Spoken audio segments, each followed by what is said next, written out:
A Journal of the Plague Year by Daniel Defoe, a rather timely, or perhaps I should say timeless book. Now, my acquisition of this book was something of a lark. I've never read anything by Daniel Defoe. I've never read Robinson Crusoe, even though I know I probably should. I mean, it's a classic book, and I think it's pretty much considered to be one of like the earliest modern novels. So I know it's something I probably should read, but it's just never really struck me as something all that interesting. But this book I found in a bookstore, and it kind of just jumped out at me. It's got a pretty sick cover, I think, and it's a hardback, and it was only $9.95. So dope design, good, well made hardback at less than $10. I wasn't going to pass up that deal. So I picked this book up kind of on a whim, and it sat on my shelf for some time since, but I finally decided to read it. And having done so, I have to say it's not the most exciting thing I've ever read. It's not quite as thrilling as its title might lead you to believe it is, but it is fascinating, and it definitely hits different. I think after living through the year of our Lord 2020, we all know what happened in that year. The unnamed virus of unspecified origin, our own plague year, you might say. So reading this, there was a lot in this book that really struck me, and I found it a valuable read, I think. And as per usual, I will give you the lowdown on it. So, what is the story of A Journal of the Plague Year? Well, it is presented, as its title probably gives away, as the journal of a narrator who is never explicitly named, but he kind of just recounts the things he sees during the plague year, which happened in the late 1600s, I believe, in London, when the city was experiencing its last great outbreak of bubonic plague. And this book, A Journal of the Plague Year, just kind of catalogs the various things that the narrator witnesses and encounters, and kind of provides an overview of what the plague year was like. There really is no plot in the conventional sense. It's just kind of just scattered anecdotes and data compiled together. So, like I said, it's not really the most exciting thing you're ever going to read, but what it has to say, like the information that it contains, is still pertinent, I think, very much so. So that's kind of just the broad overview of the book. Now, before we go into discussing like the technical qualities of the book, let's touch a moment on the genre of the book, because that's a tricky thing when it comes to A Journal of the Plague Year. So the funny thing is that when Robinson Crusoe, even though I haven't read that book, I am aware that when that book was first published, the audiences who read it were not really aware that it was fiction. They thought that it was like the actual account of a castaway, right? They thought it was a true story. So Daniel Defoe kind of duped people with that book. It is a novel, it is fiction. But the thing about A Journal of the Plague Year is that he kind of did the same thing twice. This book is not strictly speaking fiction. Rather, it is fictionalized nonfiction, I suppose you might say. So, like I said, the narrator of this book is never actually named, but on the last page of the book, his initials are given, and his initials are HF. Now, that is believed to stand for Henry Foe, which was the uncle of the author, Daniel Defoe. Now, Henry Foe, his uncle, actually lived through the real life plague year. Actually, I believe Daniel Defoe himself lived through the plague year, but he was a wee lad, just a little kid when that happened. so he would have been in no position to, document or record anything himself. But his uncle Henry Foe did live through the plague year as an adult, and I believe he kept journals and diaries and notes and stuff pertaining to what was going on at the time. And it is my understanding that Daniel Defoe later took all these documents and kind of compiled them and stitched them together and created this book, A Journal of the Plague Year. So it is like the framework of it, the way it's put together is more or less fictional, but like the information that it contains, the things that it relates, are more or less factual. So it's kind of a genre bending work. In fact, I believe that you might could categorize this as a very early proto work of what we might denote now as like gonzo journalism, a la Hunter S. Thompson. Like Fear and Loathing in Las Vegas is kind of the premier work of what's called gonzo journalism, which is like factual stuff overlaid with kind of a fictional veneer in like the conventions of storytelling. And that's kind of what A Journal of the Plague Year is like. It is, once more, a kind of genre bending work, which may have just pioneered a new genre altogether, hundreds of years ahead of the curve, perhaps. But, that's just kind of some interesting information about the classification of the work, if you will. So now let's get into the the execution of the book. So let's talk about the writing. The writing in this is, although it may go without saying, it is very, very archaic, and not in a way that is probably the most digestible to modern audiences. So the writing in this book is very long-winded. The sentences which comprise this work are long, like very, very long. Like the paragraphs in this book are generally only one or maybe two sentences. This truly does take the cake, I think, when it comes to the amount of semicolons and commas. There are more semicolons and commas in this book than I think I have ever seen in any other book. These sentences are incredibly long and kind of meandering at times, and it can be kind of difficult to read because it just goes on and on. And there's since there's not so many stops as there would be in like a modern book, it can be kind of alien to modern audiences, perhaps. The only thing I can liken this to would be kind of like reading The Scarlet Letter. If you've ever read Nathaniel Hawthorne's The Scarlet Letter, you'll know that that book is written in a very long-winded style where the sentences have various clauses and subclauses and sub-subclauses where it's just like it's just very, very wordy. And this book is like that, only times 10. Like the sentences in this book are truly the most winding and long-winded that I have ever read in my life. Now, that's not to say they're badly worded, but then again, it's probably not going to win any awards for prose. I mean, it's finely written, I guess, for what it is, and that is a very old book, which is written in a very old style. He's not. It's not really shooting for ornateness or beauty. The writing is pretty workmanlike in keeping with its title of journal. It's just kind of, just want to get the facts down and get things recorded. So again, it's not going to probably blow you away in terms of the beauty of its prose, but for what it is, it's fine if you can get on the same wavelength as this style, which can maybe take some doing because it is a very foreign style to the modern day reader, perhaps. But I don't know that I can really judge this in the same terms as like most other books. So take that how you will.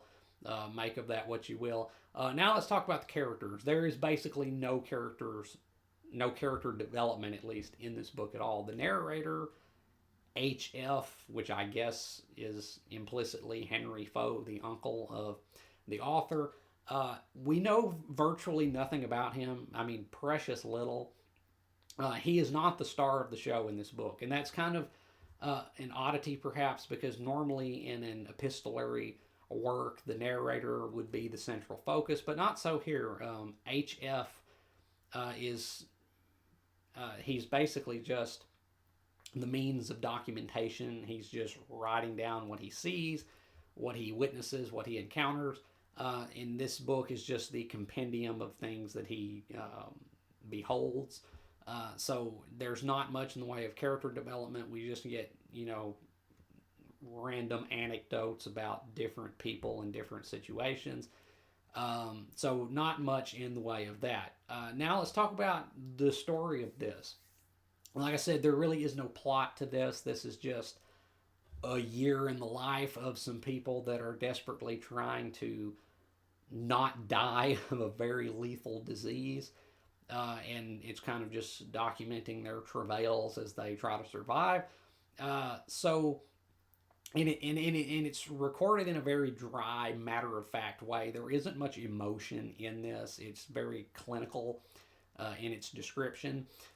But as a window onto a historical time period, it is a valuable work, I think. But more so than just that being a window onto the past, it is kind of a reflection on certain things pertaining to the present, I think, or the recent past at least, when reading this, because as I said, after living through the year of our Lord 2020, the plague year of our day, this book hits pretty hard. It really does. And the thing that really just struck me reading this is that Ecclesiastes was right. There is nothing new under the sun. What has been will be again. And this book really vindicates that because,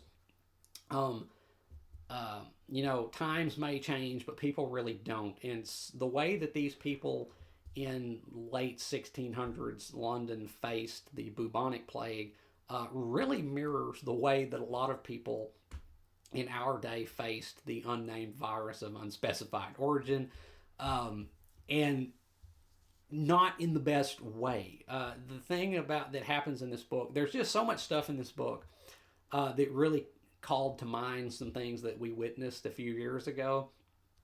For one, there's lots of religious mania that the narrator of this book documents, kind of the prophets of doom, the people who take the sickness as a sign of the impending apocalypse, and they're going around saying the end is nigh. We saw some of that in 2020, I believe. But beyond that, you got a bunch of quacks and cranks trying to rip people off by prescribing a bunch of snake oil, basically. But also, we have the measures that the powers that be take to try to curb the spread of the infection, which does not work. It didn't work then, and it damn sure didn't work a few years ago. And it really, I think, just caused more harm than it would have been just to let things run their course. The narrator recounts how whenever people were discovered to be infected with the bubonic plague, because apparently the bubonic plague, I think it caused like some serious lymph nodal swelling and stuff. So like in their groin and throat or wherever you have lymph nodes under your arms and whatnot would like swell up very painfully. So you could tell a lot of the times when people had it, apparently. And if you were known to have it, your ass was on home arrest. House arrest, I mean. You were confined to your own home and not allowed to come out. My.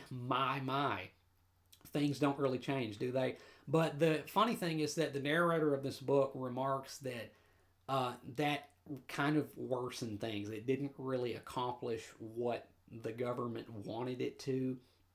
It kind of made things worse in some cases because it made people very, if nothing else, it made people very willing to uh, become much more secretive and kind of skirt the law and like bust out and escape than they would be.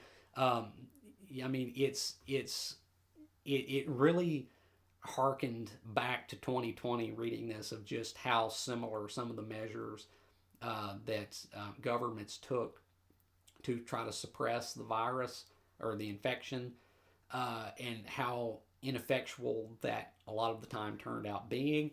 Um, and also, the narrator remarks a lot of this book is spent talking about the economic impact of such a pandemic. And yeah, that hasn't changed either. Lots of businesses go belly up. Lots of people are without work. And of course, it's the poorer members of society who are impacted the most, who can't go to work, who can't earn their bread, and don't have as much disposable income to fall back on um, whenever things are locked down. So again, reading this was just like kind of looking in a funhouse mirror of 2020. Like it's like the so much of it was the same, but like the costumes of the people and stuff were a little bit different, a little bit more archaic and old fashioned. But at its heart, so much of this still rings dismally true.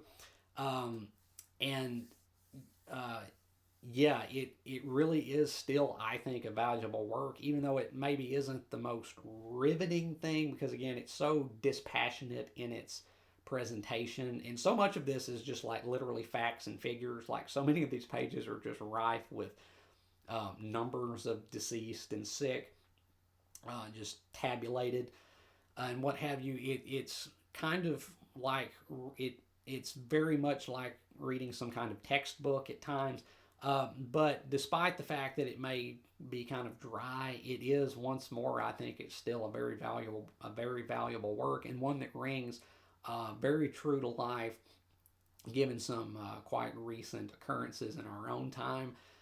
So yeah, that is uh, my review of Daniel Defoe's A Journal of the Plague Year. What to rate this book? Because I kind of can't use the same metrics that I normally use on books because this is kind of its own little thing. I want to give this, I'm going to give this a B minus. I'm going to give it a B minus. The writing is um, not the easiest to grasp. I'll say the characters are basically non existent, and the story is basically just a bunch of data compiled in this kind of epistolary framework. But, like I said, it still has a lot to offer, I think, and a lot of what it says rings very true to life once again.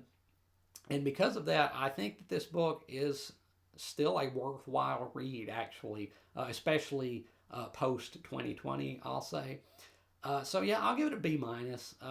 It's maybe not the most edge of your seat page turner type affair, but for what it is, I think it's a commendable work. I do think so, and I think once more that it has some real value to it, and still today, and probably always will. This will probably always be a pertinent book, and one that has some valuable insights onto human nature, which the seasons may change, but that doesn't really change, or if it does, it changes at a much more gradual rate.